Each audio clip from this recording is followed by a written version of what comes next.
जयश्री राधे, रामधारी गुप्ता, खंड 2, प्रतिलेखन संख्या 135, गति 120 शब्द प्रति मिनट। प्रारंभ करें। अध्यक्ष महोदय, गांधी जी ने सभी राजनीतिक कैदियों को सलाह दी थी कि उन्हें आदर्श कैदी के रूप में व्यवहार करना चाहिए, परंतु लेखक के विचार में वे स्वयं भी आदर्श कैदी नहीं थे। विराम।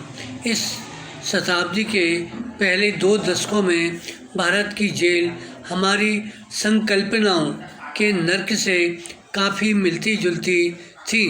खाना, कपड़े, रहने के हालात, सफाई व्यवस्था और इन सब से बढ़कर कैदियों के प्रति अधिकारियों का रवैया सब स्तर से काफ़ी नीचे था।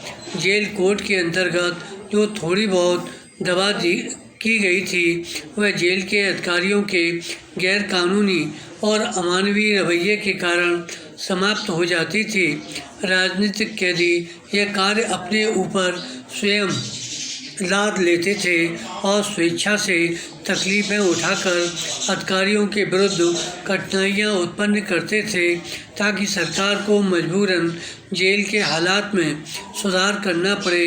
गैर कानूनी ढंग से कैदियों को पीटना और क्रूर यातनाएं देना एक आम बात थी। मारपीट से कैदियों की मृत्यु हो जाना कोई असाधारण बात न थी। जेल के कर्मचारियों में भ्रष्टाचार सामान्य रूप से फैला हुआ था। सच्चा और ईमानदार जेल अधीक्षक शायद ही कहीं हो, अतः लेखक और उसके साथियों को अनुचित रूप से गड़बड़ करके या भूख हड़ताल करके अधिकारियों के लिए कठिनाइयाँ पैदा करनी पड़ती थी। इस प्रक्रिया में राजनीतिक कैदियों का पूर्ण रूप से स्वास्थ्य खराब होना सामान्य बात हो गई थी।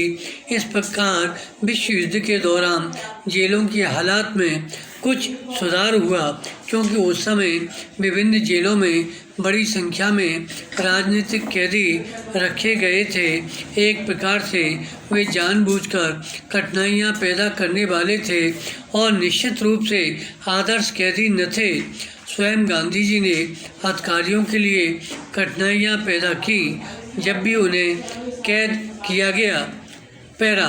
गांधी जी भिन्न अर्थों में कठिनाइयाँ पैदा करने वाले थे।